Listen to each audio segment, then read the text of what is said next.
residential zoning ordinance allows for an accessory dwelling unit. It defines that as a pool house, mother-in-law suite type structure. Has to be 1,000 square feet or less and has to be located either behind or on the side of the main dwelling. So I suspect where this variance request is coming in is that this is not on the side or behind. So I think that by Conditioning it. Thank you. You're welcome. not to be a dwelling unit is contrary to what her application is. It's taking away her actual right that is provided by our ordinance otherwise. So that the only variance is behind where it's I mean, and if she had built this behind the house, she could make it into a dwelling. without coming before you. So, I mean, I think you can condition it to be stick built, that type of thing. Yeah. all right. That's fine. I'm good with that.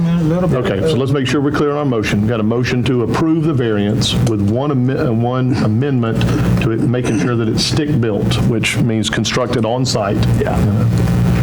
We've got a motion, got a second, and the amendment, Commissioner Ambrose, Commissioner Rowland. Any other discussion? But I don't see nothing wrong with putting a bathroom in it. No, there's not. No, there's not. No, we're not limiting that. We're not limiting that. Why don't you running all around the neighborhood? So you can put heat and air conditioning, everything in it, no problem with that. I think it's best if I call the question. All in favor? All right. Your variance has been approved, Ms. Hunter. Thank you. Put the bathroom in it. All right, the next item on the agenda. That's all Wes coming. He did, but we put it at the end. The next item on the agenda is the planning and zoning hearing for the subdivision variance request for Lorena Salazar. At this time, I'll entertain a motion to move into that public hearing. Got a motion from Commissioner Evans, got a second from Commissioner Mommy. All in favor? All right, we're now in the public hearing. Before we be ready, Ms. Salazar, to come up. Kelsey, if you would come up and give us the summary on this, please, ma'am.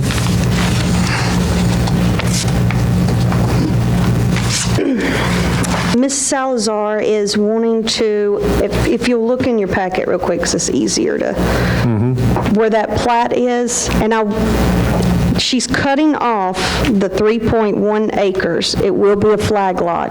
That is why she's coming, because flag lots are not allowed. It is a subdivision variance because the flag lots are only mentioned in the subdivision ordinance, not the zoning ordinance. That's why it's a subdivision variance. Her home, she's wanting to put towards the back. You'll see that property line. That's where she's wanting to put that. So it'll be more towards her father's home. Is that right, Lorena? More towards her father's home.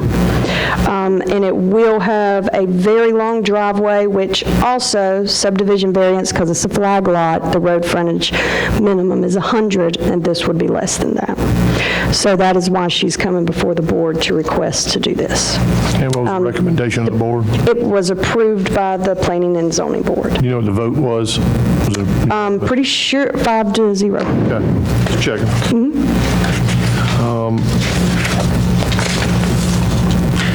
This is on 3 acres. Do y'all see this here? Gentlemen, y'all got Yeah. All right. I've got Ms. Salazar here, I know, and she's going to speak for. Is anybody here to speak against? Okay, so Ms. Salazar, do you have anything you'd like to say first? If you would, if you want to, you can go. You don't have to, but if you want to come up, if you want to speak, come up to the podium, please.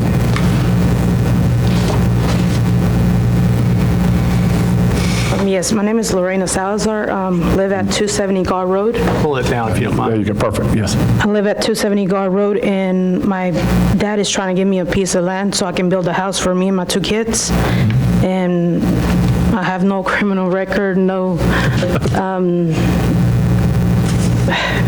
Sure, okay. I mean, nothing. I'm just trying to do good for my kids, I'm a single mother. Sure. And at the same time, I'm trying to save money because my dad's a contractor, so he's going to help with the house. Okay. And so that's the way I'm save some money with that and the kids.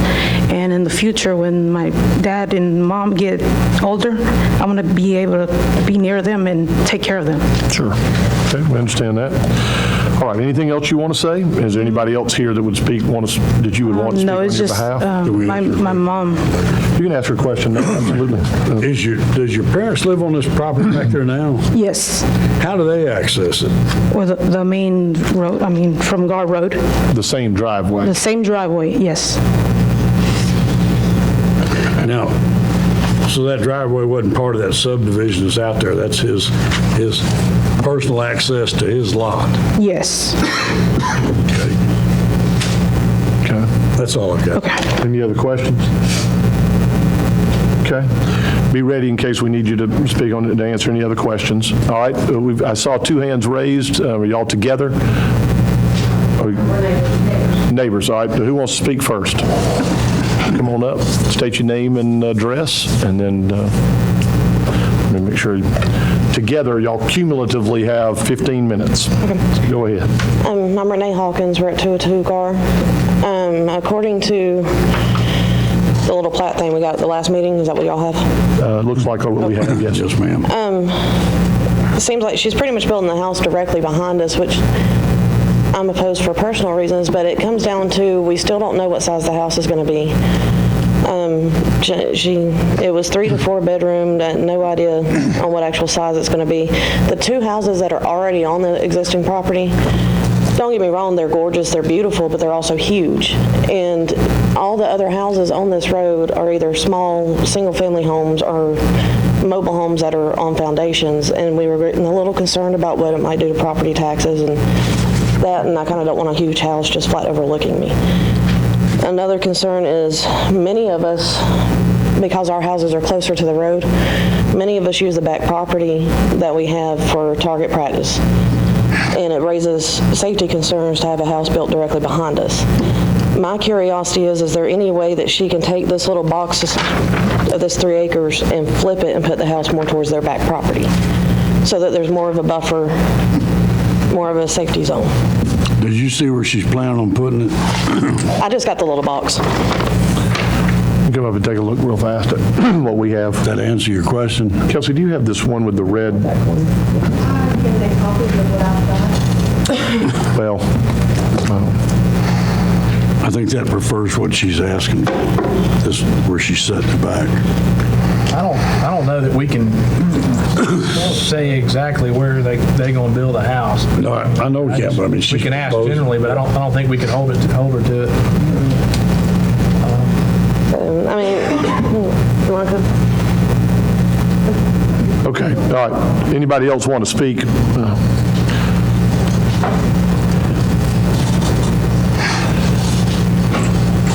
State your name and address. My name is Sandra Tappy. I live at 178 Gar Road, Okay. beside her. Where the house is, on the map on the paper that I got from last meeting, she was saying she has children. Not only that they're police officers and they shoot in their backyard for target practice, the property towards the end of mine is hunting property too, and it's not my property, but people hunt back there, and I'm concerned with her building that far close, or that close to people out there hunting with little children. You know, I've heard several guns go off back there during hunting season, and I just, little children back there, and somebody might get shot, or, that was my concern. There's too many guns going on with babies and children, Okay. and that's all I have. Appreciate your concern. Okay. Anybody else speak against? There's still some time available. Okay. Ms. Salazar, there was a question about the size of the home. Have you already have plans drawn up for your home? Come on back up, if you would, please.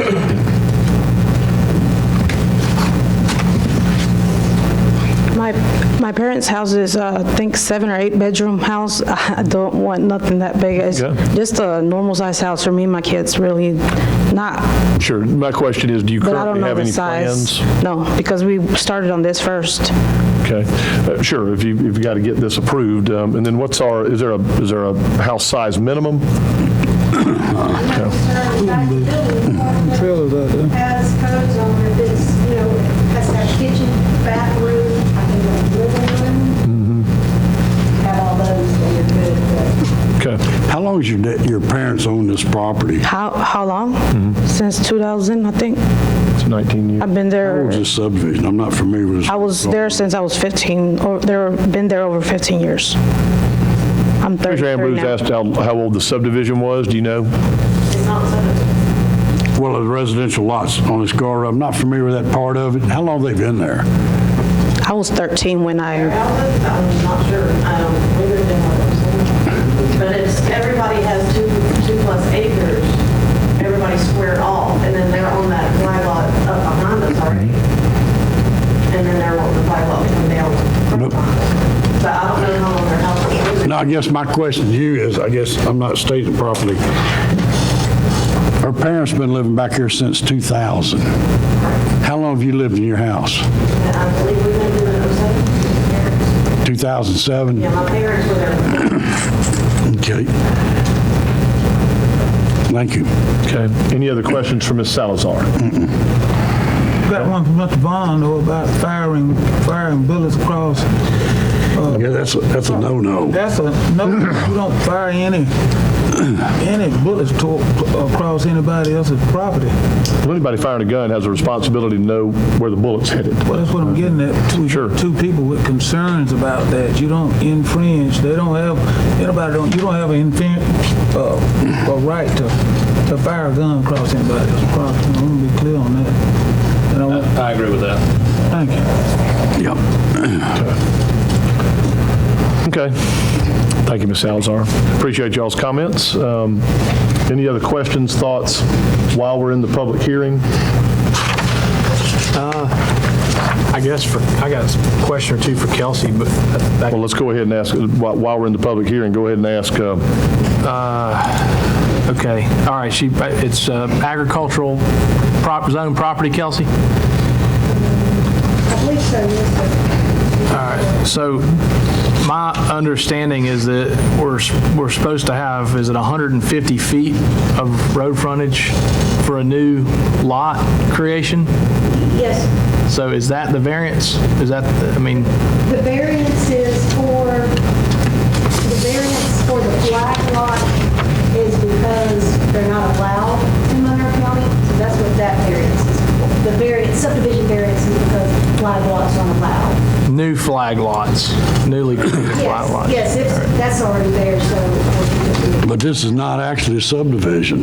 No, it's not. It's only considered a subdivision variance because flag lots are only specified in the subdivision ordinance and not in the zoning ordinance. And on access to a piece of property, if it's not more than 20 feet, if it's 20 feet or less, they split that property in two pieces.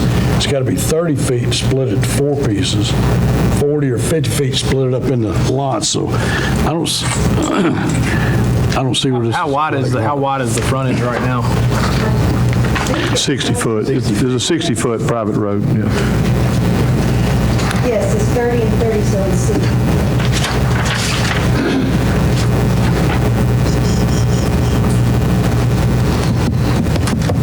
You'd say it's not a flag lot, it's a subdivision. They've already been there. They were there. Any other questions for Kelsey? So we're not creating a flag lot. There's already a flag lot. We're just dividing up the land that the flag lot access. That's right. It's just, Okay. Are we clear on that? this is your district? This is your district? Sure. I think that's it. Doesn't matter who's I know. All right. Any other questions? Any other discussion inside of the public hearing? Seeing none, I'll entertain a motion to come out of the public hearing. Got a motion from Commissioner Evans to come out of the hearing. I got a second, Commissioner Ambrose. All in favor? All right, we're now in the general meeting. What's the pleasure of the board on the What was application? the Ms. zoning Salazar? commission's recommendation? They recommended to approve. I'll make a motion that we approve the zoning board's recommendation. I got a motion to approve from Commissioner Ambrose. Do I have a second? Got a second from Commissioner Evans. Any discussion? Yeah, the discussion that I have is, or the question that I have is if this, it's fine, we got dad and daughter living there, but at some point, if one of these properties has to be sold, then this 60-foot right-of-way, they have to have deeded access easement through there. And That's something they worry about later, not us. but I guess if she gets a loan, she'll have to have that deeded access easement. That's right. To begin with. So my question is, and maybe this is a Ben Vaughn question, but why would we have prohibited flag lots in residential subdivisions? I mean, Because you take, for example, Deer Creek subdivision, if a person, say on this piece right here, if somebody bought one of these lots here by itself, and they were to purchase the land behind it, use that for a driveway through it, if this was a subdivision like Deer Creek, they buy the lot in there and then use that for an access into their other subdivision, we were trying to stop that. But then it's not even subdivision, so it doesn't even affect this. I mean, you're subdividing the property, so I mean, in a smaller sense, it still is a subdivision. Well, I kind of think what happened years ago, and you may remember this in certain counties, you would have somebody break up a piece of property and on the back of it, they put a flag lot and then they'd put 3 houses on it. And then they'd go 150 feet into another flag lot, and pretty quickly, somebody on one of the flag lots would call the county up and say, when are you going to pave my road? And then I can remember that being a problem in years back. Probably Larry a lot more than I, because I mean, I mean no disrespect to anybody on the applicant side of this. I just personally don't favor this type of a subdivision, just based on the tension and sort of the, it's the more people you got using the same driveway, to me, I personally understand why. At least I can understand somewhat why they prohibit it in the residential, development code. So I don't know. I personally, just driving and being in the real estate business and seeing a lot of the ways that the land's been whacked up in this county on a daily basis, I cringe a little bit at this kind of a thing personally. And I personally would like to see us try to maybe maintain a little more discipline about how we do some of these divisions just going forward, because sometimes a little bit of planning and a little bit of sticking to the conforming code, ends up helping to alleviate problems and discord and everything else, At the same time, on the other hand, I understand these folks own this property, and I'm very sympathetic to the reason for the request. But I don't even know that I'm trying to persuade anything here. I'm just giving you my thoughts on the matter. If we were to approve it, I would prefer a slightly different way of devising it. Well, we've got a motion and a second to approve as has been applied, so, That's fine. I mean, it's... Commissioner Mommy, I don't know that I can answer your specific question. I don't know why they would have, the board, when the subdivision ordinance would have been enacted, why they would have prohibited flag lots. I can speculate as to the issues that could be created by flag lots, but to Commissioner Rowland's comment regarding the access road, the plat currently has notated on it 60-foot private road, and the commission could condition the deed into the applicant to also have language that puts the public on notice that this is accessed by a private road, it is not a public road maintained by the county. It'll prevent that issue in the future, where if it is sold and somebody wants the county to pave that road.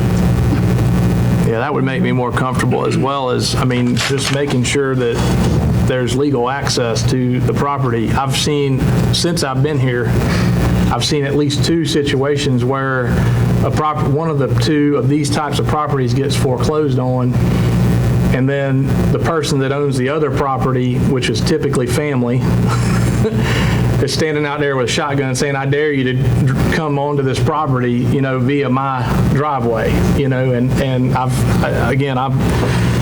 so to me, maybe is there a way to just be sure that whoever owns that property in the future has legal rights and access to the property? If we can at least nip that in the bud tonight, maybe that would be, helpful. So, I don't know, is there a way to do that? Could that be added as a condition?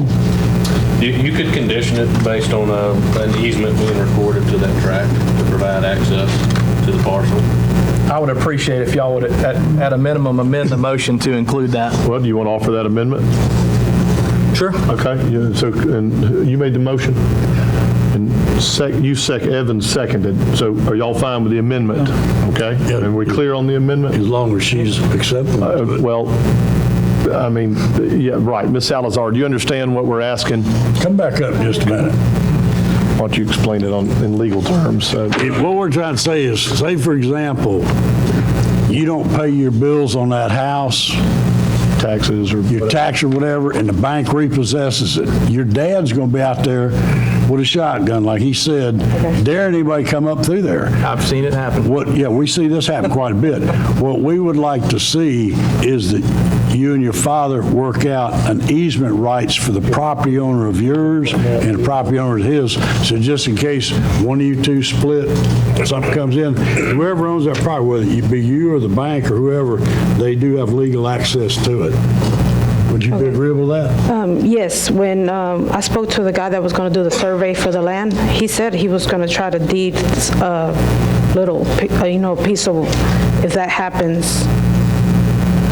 Okay, so what we can do is we've got a motion and a second with an amendment to create that condition for the easement, and Ben says that we can do it, contingent upon you, of course, getting that process. So we can go ahead and approve it tonight or not, but the point being that we can do that, and y'all just need to work that out. Need to work that out with the surveyor and with the county. Are we clear on that? Yep. It needs to be put on the deeds. Right. Right. Yeah. Some form of legal access to both properties needs to be on record Okay, yeah, that's what prior to he CO. told us. Kelsey, have you got that, and Jan, have you got that noted? Okay.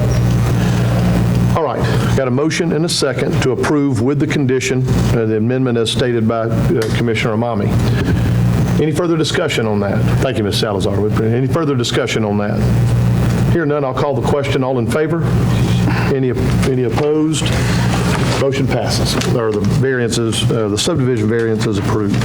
All right, the next item on the agenda is the planning and zoning hearing for the rezoning conditional use for Ingram Timber. At this time, I'll entertain a motion to move into a public hearing. Got a motion from Commissioner Evans, got a second from Commissioner Amami. Any discussion? Hearing none, I'll call the question. All in favor? All right, we're now in the public hearing for conditional use. I see Mr. Otis Ingram here. Otis, I don't know if you were here when we stated that the ordinance we've changed it, just that we have 15 minutes to speak for, 15 minutes to speak against. You're here to speak for, all right? And then from there, is anybody else here to speak for or on or for your behalf? Okay, so we're ready for you to come speak in just a second. Anybody here to speak against? Okay, I saw Clint's hand first. I saw Miller's hand second. We've got a 15-minute, limitation on the against side. As we get through those, then I'll start taking other hands just to, all right, so at this time. Abstention. That's right. Oh, and one other situation here, Commissioner Amami has a reason he's provided that he's recusing himself from this vote, this hearing, and from any vote that's taken on it. So there'll just be 4 commissioners voting on it when we come back out into the business meeting. So that being said, Otis, if you'd like to come up, Mr. Ingram, if you'd like to come up and, oh, I'm sorry, that's right. Yeah, the summary, Kelsey, if you'd give us the summary on this application, please, ma'am.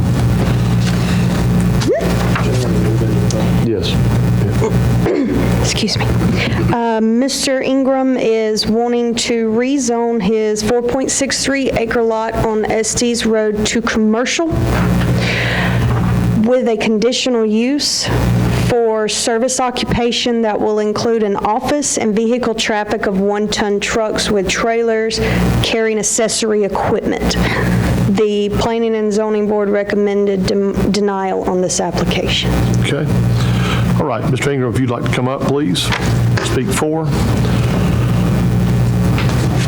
And you have the up to 15 minutes. Okay, I got to get my computer. You the timekeeper, Mr. Chairman. Set up. I got it, yeah.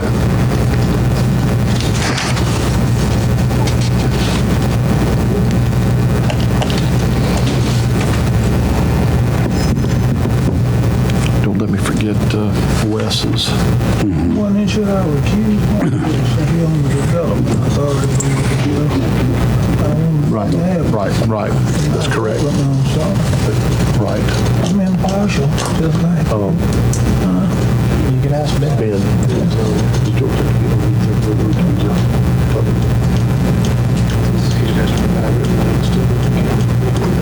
Okay.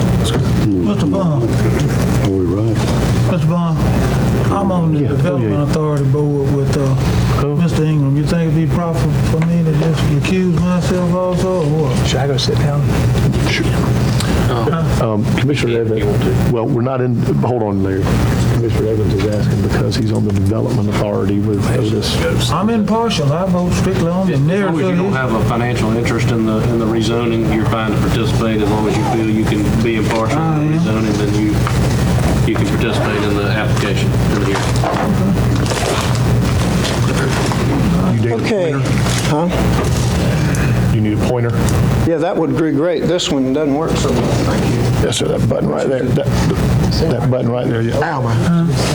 Go ahead, Otis. Okay. And I think I'm supposed to disclose, Ben, you reminded me, I have contributed to Greg Tapley's campaign $1,000 for the contribution, so. It was $250, it's all right. $250? So, Okay, yeah. good. I wish, but I'll hold you to that next time. How about that? I said next I'll get the time other $750 next year. Disclosure, I'll never give more than 200. But, so we got that covered. Yes. All right, well, the purpose today is I wanted to talk about the rezoning, and, you know, I've read the definition of variances versus conditional use, and really, I'm not sure that we couldn't satisfy everybody by having a residential zoning with a conditional use, because as I read the Google definition of conditional use, and I have talked to legal counsel, conditional use or variance allows you to do something you couldn't do within your zoning district. Now, with the commercial zoning, you can do just about anything a commercial business, within reason.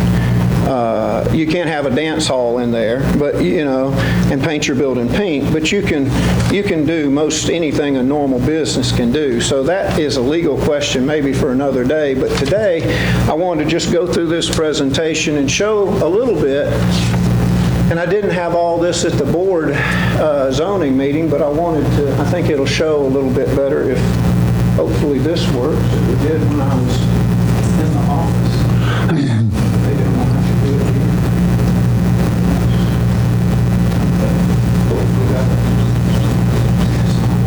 Well, I'll have to find it here. Okay, so this yeah, I can't. Okay. And my time is ticking.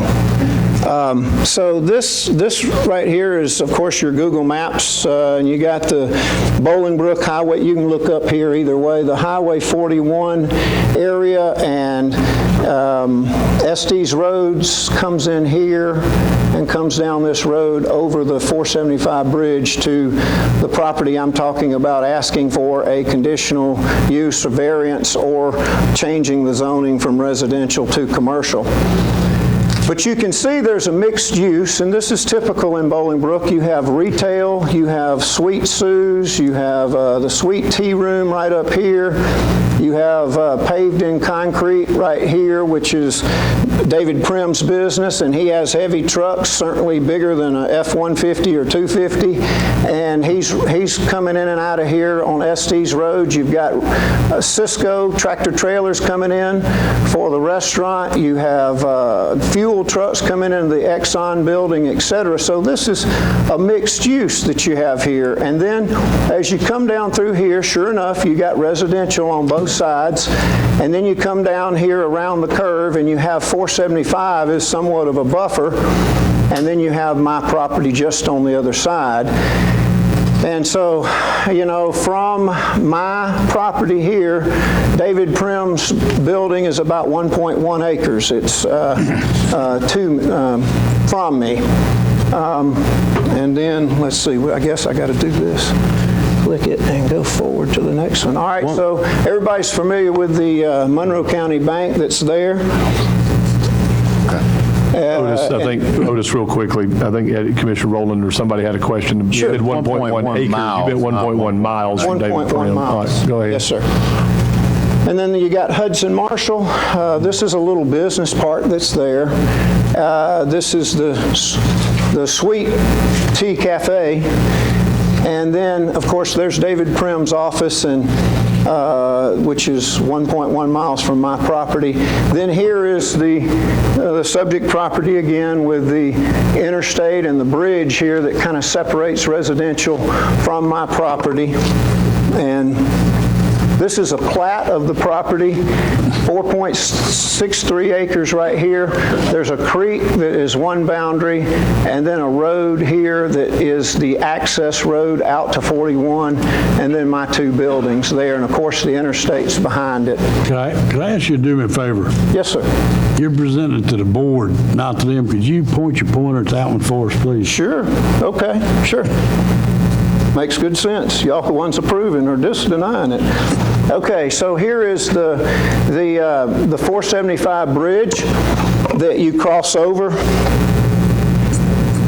This is the road looking from my property with the pine trees on the left and the brown fence all the way back towards the bridge. I have 283 acres, which have close to 2,000 feet of road frontage that is on the other side of the proposed property, which is zoned residential already. Everything in Monroe County, just about from Smar to Culloden to Bolingbrook, is residential. I don't know how that happened, but that's the way it is. This is looking the other way from my property. You can see the brown fence on the right, and it's looking down further down Pea Ridge Road. Now, across the street from my property, coincidentally, is this is a landscape company, a metal building. I was told it was supposed to be a residence, but in my mind, it's hard to say that that's a residence when you got a commercial metal building. And of course, I know the ownership's changed, but now we got a landscape business right across the street from me, and they're zoned residential too. I don't know if they know they can't operate their business there, but I'm told that I'm not going to be able to operate my business, and I'm going to suffer financial harm from that. So I got a couple of choices. I mean, I can operate my business and to have till somebody tells me I can't. But this is, again, another picture of that facility and another picture of the facility. And then this is the front entrance to the property and to that construction building. You can't even see my building hardly from the road here. And another picture looking back towards the bridge.